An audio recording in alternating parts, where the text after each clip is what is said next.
sing wujude ngembari kaya dene Kakang Gatotkaca kuwi malinge. Gatut kula wonten dawuh Kanjeng Rama brongokno kupingmu. Yen kowe iso nyekel maling, kowe tak luwari saka pidanamu ning ora iso nyekel maling kowe sing tak deplok ndasmu.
Gatotkaca kantha jaja langit yen tandangan ning gegono aneng gegono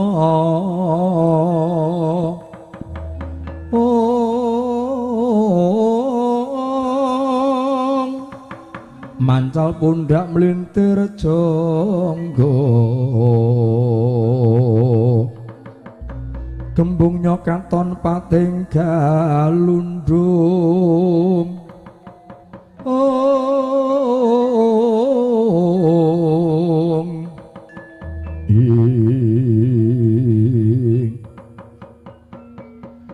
menungso ora tata candala budine nabok ngilih tangan jebul kowe menungso sing ngembari wujude Gatotkaca. Delangap-delangap ucapmu aja mung waton ngucap ning ngucap sing nganggo waton. Kowe menungso ora tata ngembari wujude Gatotkaca diculi candangamu maling ngaguna manjing negara Ngamarta sing dadi maling dapurmu. Kowe Gatotkaca gadungan aku satru pringgondani kowe sing mateni kadangku Abimanyu sing mateni Abimanyu kowe nyoh tanpa nolo.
Sinandak padha sakala Raden Gatotkaca sang Pindawarni den bedhithik danguning dangu ketrajang dayani ajes nugunting ajur kumur-kumur babar jatining wujud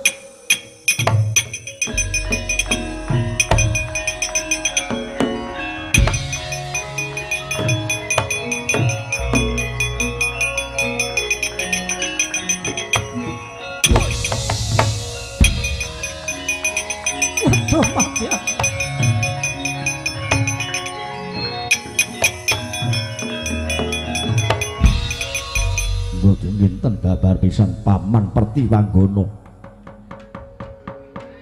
Aduh nyuwun pangapunten nggih Rangger Gatotkaca. kula namung dermi nuhoni lan nindakaken dawuhipun Koko Prabu Bathara Kresna. Awit kula nedya ngembani yoga kula angger steja. Angger steja nggenipun badhe nggayuh Wahyu Senopati. Kepengin dados senopati. Mila kula dipun dandosi dening Koko Prabu Kresna. Yen ngaten ingkang dadosi paman Pertiwanggana Koko Prabu Bathara Kresna nggih.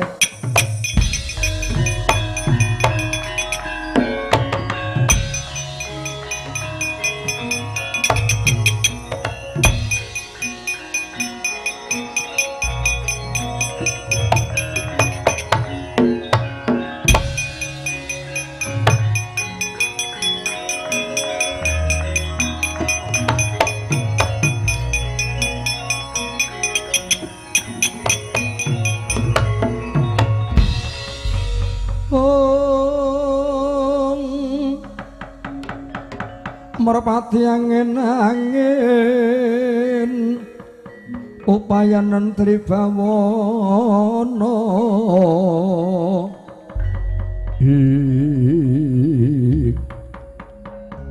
Raja Manik senjataning kalengkang pinuding jagat Pertiwanggana wis kebadaran merga kepikut dening Gatotkaca. Iya sisan gawe tak remuke Gatotkaca tak gawe ontran-ontran negara Ngamarta.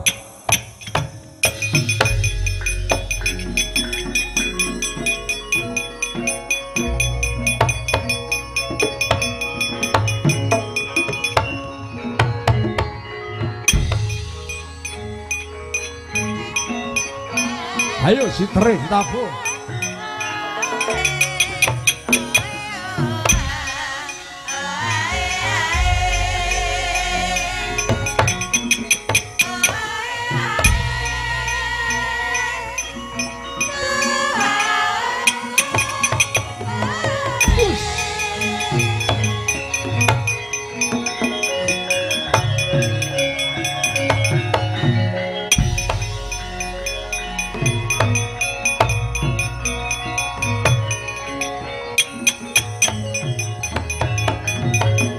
Papang sineng kang balik sandang walikat godhek wok simbar jojo ing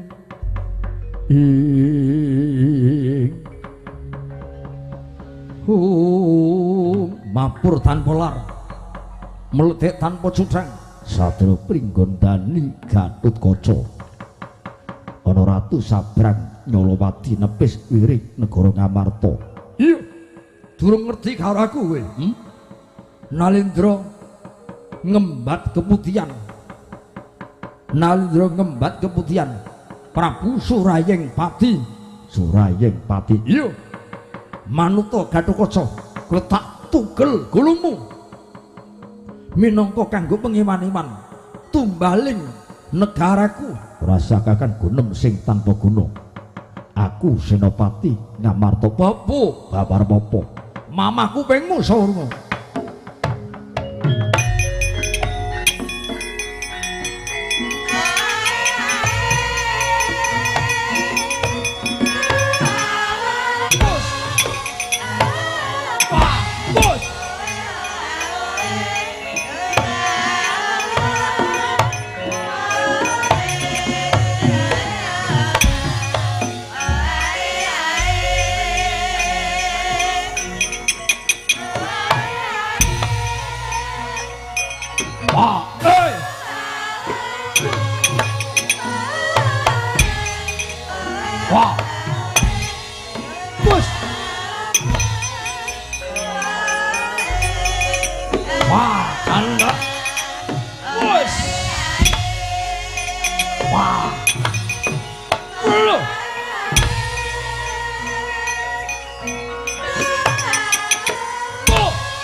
Halo.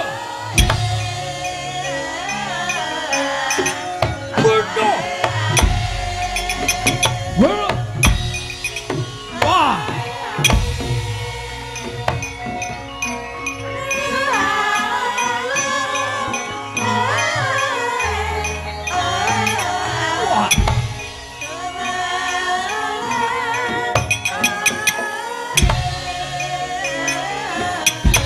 Wah, sokor sih.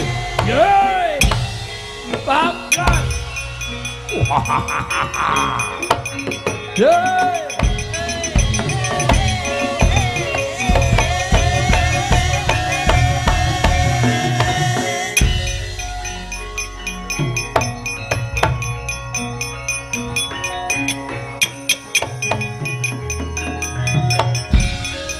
Kagak resang kaberangu rinangkul ginempit kempit. Oh, putuku ngger, putuku Gatotkaca. Layak to layak bumine horeg. Dayane kok dadi panas. Merga kaperbawan kowe alok biduta memangun Bandalapati karo Raja Sabrang. Ngger, Gatotkaca kae dudu mungsuhmu, kae mungsih Poneyang, ngger.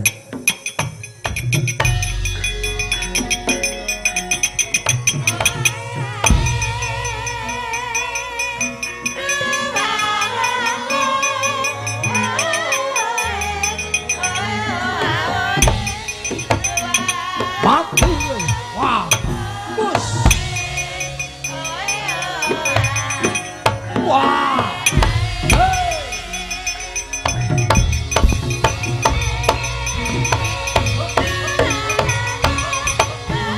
Bodoh.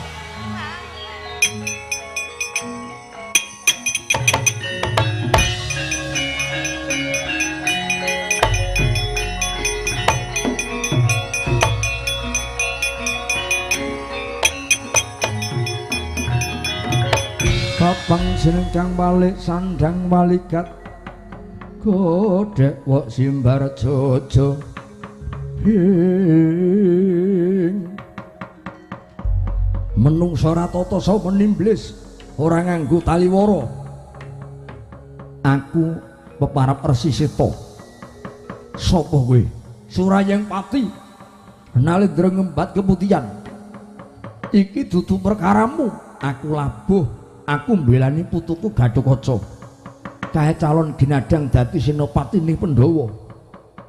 Ki wong manca negara kok gawe geger semene kok nyolowadi banget. Utang wireng nyar wireng, utang pati nyar pati. Ora perlu bayi ing sore iki, tuwak kaplak dedengkote mungsuhmu. Siung kencana tampanana saurungan.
Mati. Oh. Wah. Oi. Wus. Ah.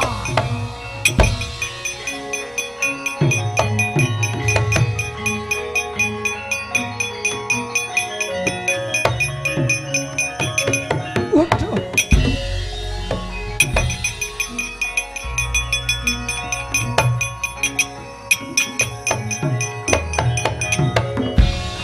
Oh kebadaran tak riwangi aku membo dadi Raja Sabrang konangan karo Seta. Putuku ngger, putuku Steja. Aku tak manjing nyilih ragamu ngger Steja.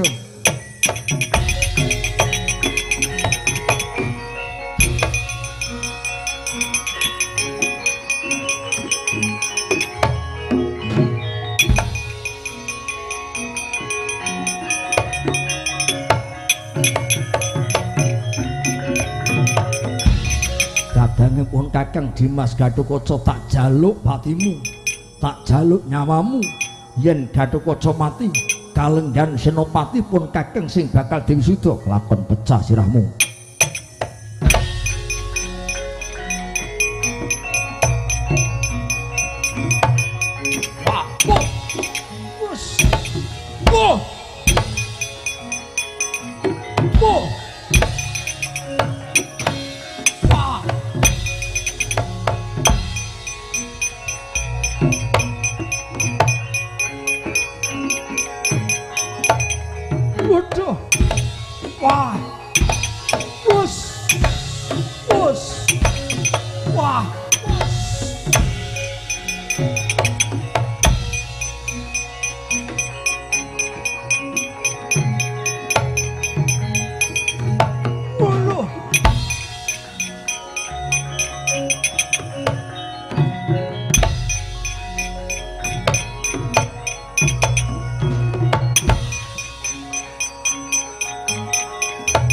Ayo, Ora apa-apa. Ngantemo. Mutar.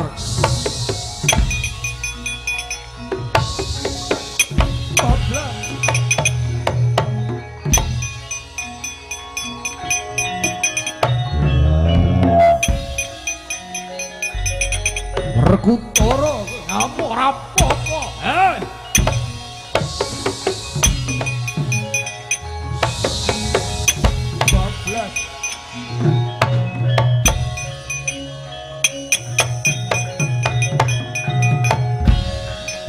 Mulane Werkudara ora kecunggah. Putuku Gatotkaca ya ora kecunggah.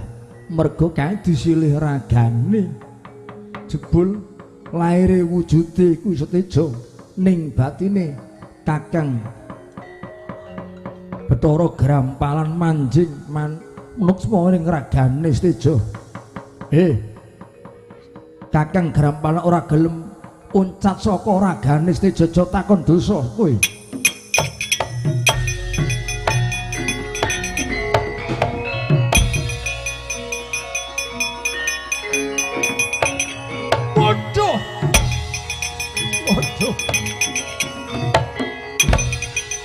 Wah.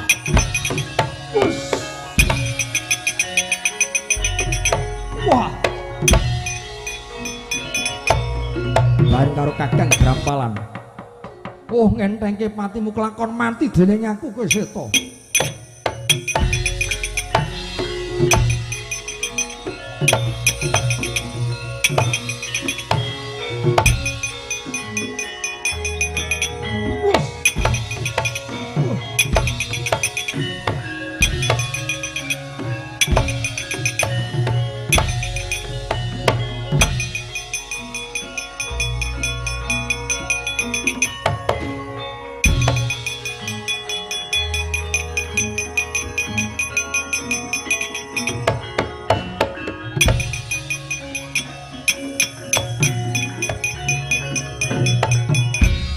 Yen guru mangsa panjer punjere para Pandhawa iso ngalahke pun Kakang. Yen aku rumangsa kalah tanding karo kowe tak rilake wisuda senopati kowe sing nampa Gatotkaca.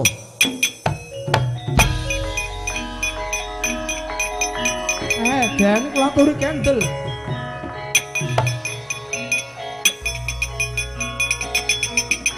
Kendel.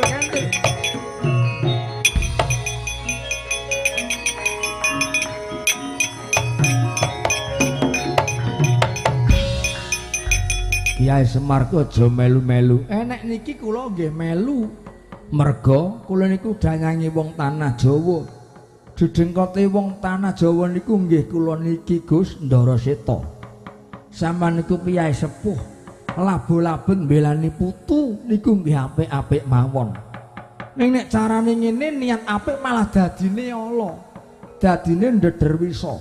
Nek upama Seteja sing luput majibe diemutke. Nek Grampalan sing luput sampean nggih sing emut. Nek Grampalan kok kleru sampean kudune nyelingke. Mriko lali sampean ora ngelingke, mriko luput sampean ora emut. Dadine donya nggih mung regejegan. Nek ming wong do padu do paten-patenan donya mboten iso tentrem. Mulane napa dayane niki panas. Hawane niki sumuk. Merga sumuke donya, sumuke jagat niki perbawane menungso niku do ngumbar kamurkane dhewe-dhewe.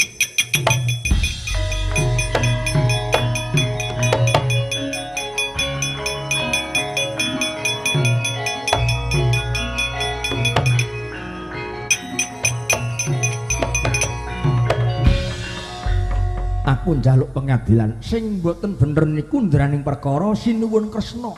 Ning dudu garapan sampean niku garapane wis anggene sampean kula treyaling, Den.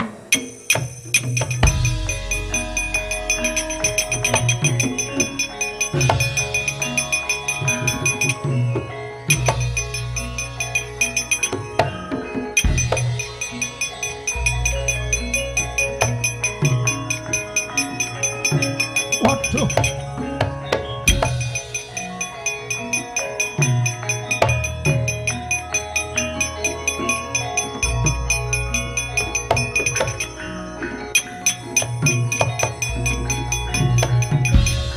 Jeneng ingsun malah kuwirangan.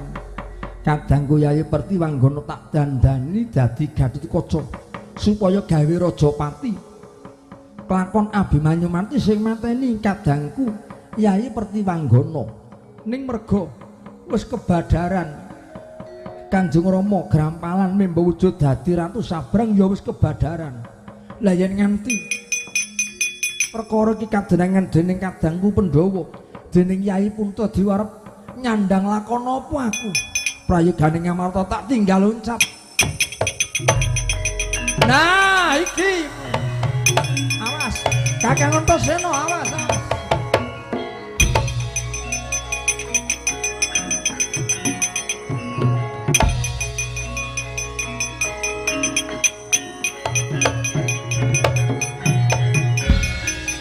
Ora patut banget arep nyelametke diri mlayu ngetan kok malah konangan wisanggeni. Tak mlayu ngulon iki candak malinge.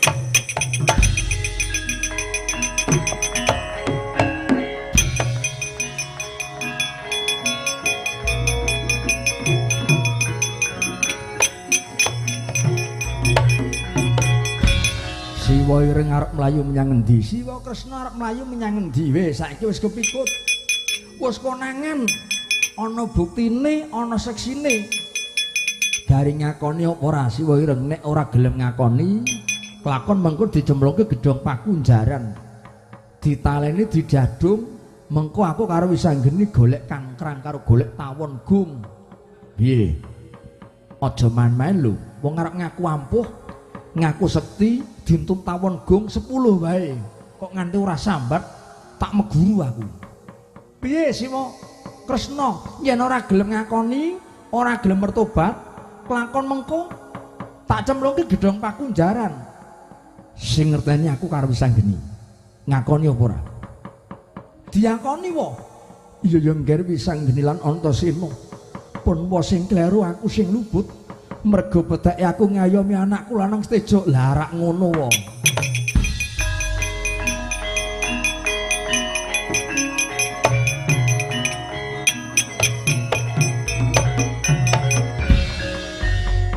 Wong ora bener kok didombani. Kakang Steja kae wong mingerke blate. Wong kemelian iri karo kabegjane wong liya. Kodrat kuwi ora kena diwiradat wae. Wong yen kepengin ketrima uripe kaya dene Kakang Steja, kuwi aja gawe kapitunaning wong liya. Syarate neter ketrimane awak, nglakoni tirakat, nglakoni tapa brata. Lan ora mung cukup tirakat tapa brata ning ya laku sing utama, laku sing becik.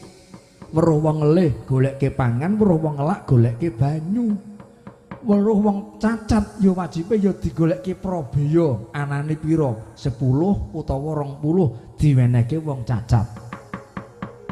Weruh wong edan, weruh wong kentir aja nyuraki, aja do guyu. Ning malah do melu prihatin.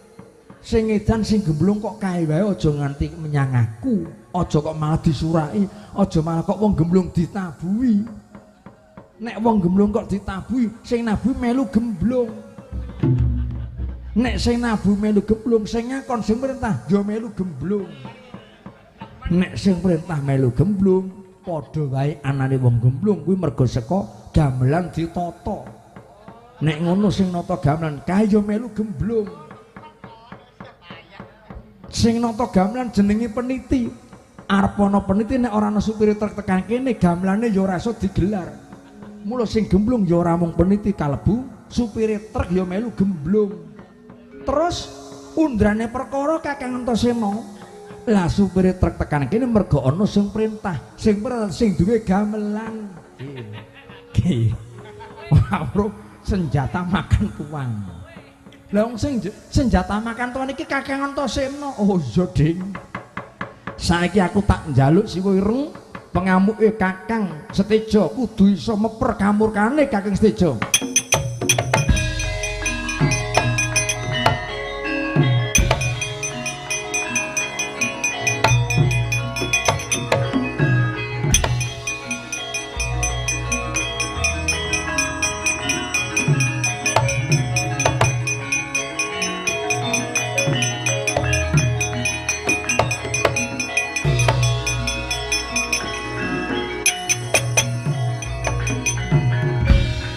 Seteja wonten dawuh Rama, pun bapa wis ora kurang nggone budidaya ngulir budi miradat kodrat ning nyatane jangkaning Bathara keparing Gusti ora kena diwangsuli.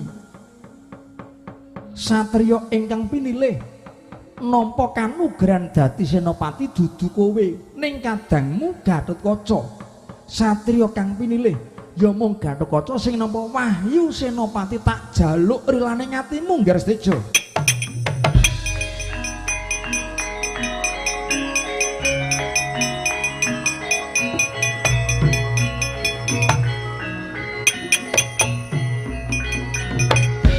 Ngaten cetha panjenengan lami samudana. Laire mbelani Seteja ning batine mbelani Gatotkaca. Wong tuwa kaya ora kena tak ajeni.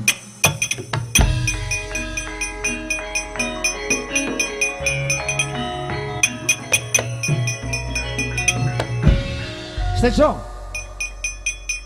pungkasane pun bapa kenyonyok rembugmu. Aku kenyonyok tembungmu. Kowe ngucap wong tuwa ora kena diajeni yen ngono karep mani karo wong tuwa. Iya. Karep mani karo Bathara Kresna. Anak mani karo wong tuwa arep nemoni lakon apa kowe nggen? Anane anak mergo saka bapa lantaran tumuning wiji ibu minangka pertapan sing ngandhut jabang bayi.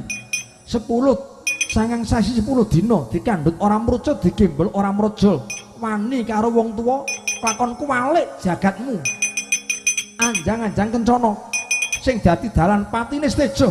Aduh mati aku.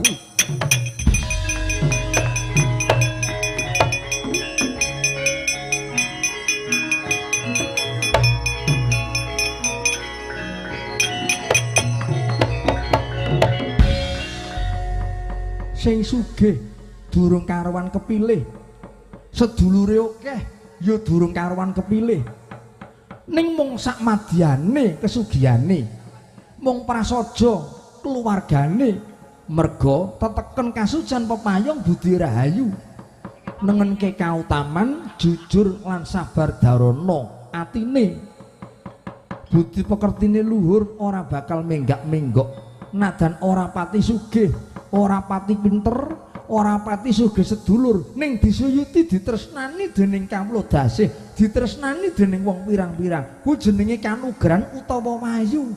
Inggih, yen ngaten kula ingkang lepat. Kutunging budi kula kiranging seserepan Kanjeng Rama Prabu kula lepat nyuwun pangapunten. Nggih, Seteja, isih ana wektu.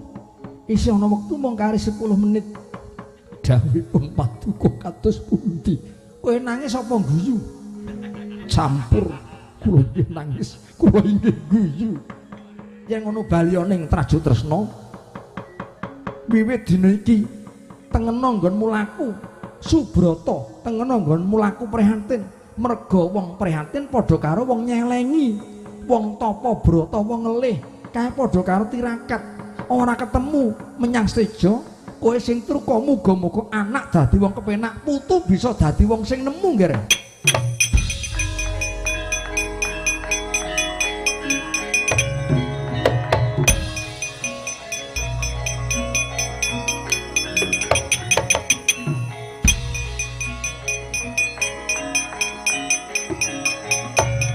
Ger dicuni kula gecak perang lho monggo monggo ayo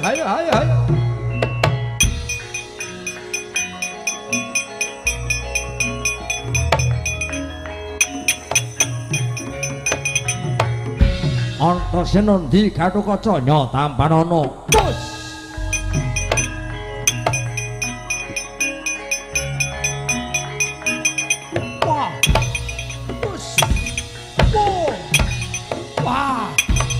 mati aku. Wus. Waduh. Wus. Wah. Wus. Oh. Wah. Longkeng blumbang.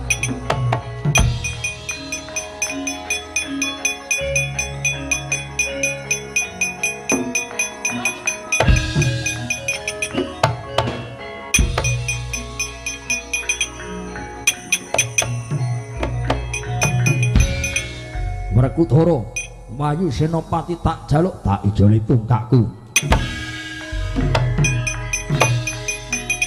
mati wah wus wah wus udah wus